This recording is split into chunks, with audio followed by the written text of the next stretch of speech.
Lo que hoy ha anunciado el gobierno federal a través de funcionarios de la Secretaría de Hacienda y del propio secretario de Gobernación, Adán Augusto López Hernández, es una primera postura que seguramente se formalizará conforme al protocolo correspondiente para dar la respuesta a algo que implica el hecho de que el INE tendrá que realizar el ejercicio revocatorio de mandato presidencial con los recursos que tiene. Hace días entrevisté al consejero presidente del Instituto Nacional Electoral, Lorenzo Córdoba, y entre otros temas le dije yo que me parecía que políticamente había resultado derrotado él y la corriente que votó con él para suspender o posponer ciertas fases organizativas de ese ejercicio revocatorio. Le dije que lo habían derrotado, que era una derrota política, y él, dando una abundancia de datos, de contexto y de puntos de vista, entre otras cosas dijo que si alguien quería ver esto como una derrota, pues que adelante, pero que él lo veía como una derrota con sabor de oro, con olor de oro, es decir, una derrota dorada. Pues creo que es en esa entrevista terminamos en este tema en el cual yo le planteé que ya veríamos cuál era la respuesta de la Secretaría de Hacienda del gobierno federal para valorar si había sido una derrota o no. El gobierno federal se mantiene en la postura original. No hay más dinero ni puede haber más dinero para el INE y el INE tiene que hacer ahorros, recortes, austeridad para que de su propio presupuesto pueda cumplir con estas funciones o con esta tarea que es el ejercicio revocatorio presidencial. Sin embargo, todo esto se ha ido transitando por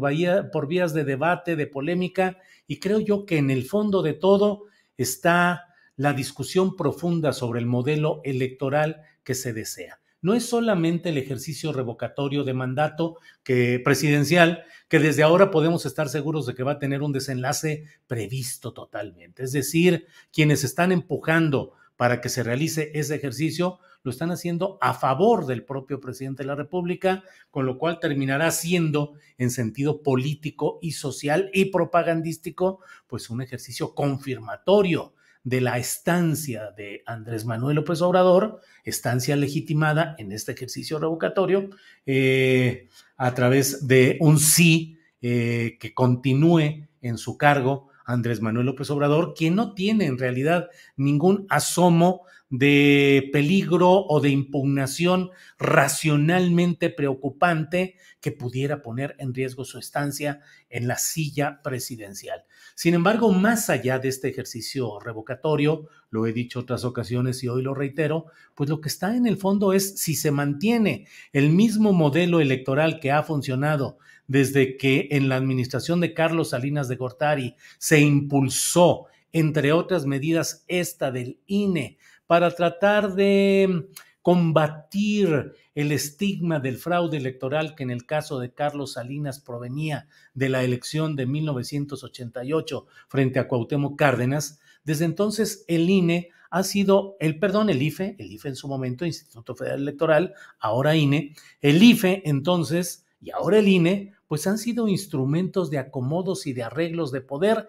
de élites que procuran acomodar una realidad social, política y electoral a ciertas circunstancias de validaciones jurídicas y de una legitimidad, pues en muchos casos forzada. Usted y yo, los ciudadanos mexicanos, sabemos que las elecciones en México realmente están siempre contaminadas por excesos de dinero, por dinero subrepticio, por arreglos con ciertos factores que suelen presionar a los votantes por la vía del dinero, de la prebenda, del engaño, de la manipulación o de la amenaza abierta en el nivel federal, en los niveles estatales y en los niveles municipales. Entonces, todo este dinero que se gasta en el INE ahora y todo este dinero que se gasta en también las expresiones estatales de este mismo poder electoral y el Tribunal Electoral del Poder Judicial de la Federación, que se convierte en una élite de magistrados que se acomodan a las presiones, a los arreglos, a los intereses de los diferentes factores políticos para justificar mediante muy elaboradas disertaciones jurídicas para tratar de validar y acomodarse a lo que se necesita políticamente. Nuestro país requiere una reforma electoral a fondo, que elimine el dispendio y la ratería en muchos grupos de los partidos políticos que hacen política solamente como un mecanismo para hacerse de dinero que distribuyen entre sus grupos y camarillas con recibos, con facturas, con manejos contables, pero que simplemente son una forma más de corrupción en nuestro país. Se necesita una reforma electoral que frene ese monopolio de los partidos políticos en cuanto a la postulación de candidatos a puestos de elección popular. Un virtual monopolio, porque aunque se abren las vías de las candidaturas independientes de los partidos, la verdad es que se hace solamente para tener una figura que presumir y decir, sí se abre la posibilidad a los ciudadanos, pero en la realidad no hay ni la apertura, ni la promoción, ni la capacidad para hacer este tipo de impulso de candidaturas independientes que recordemos que en casos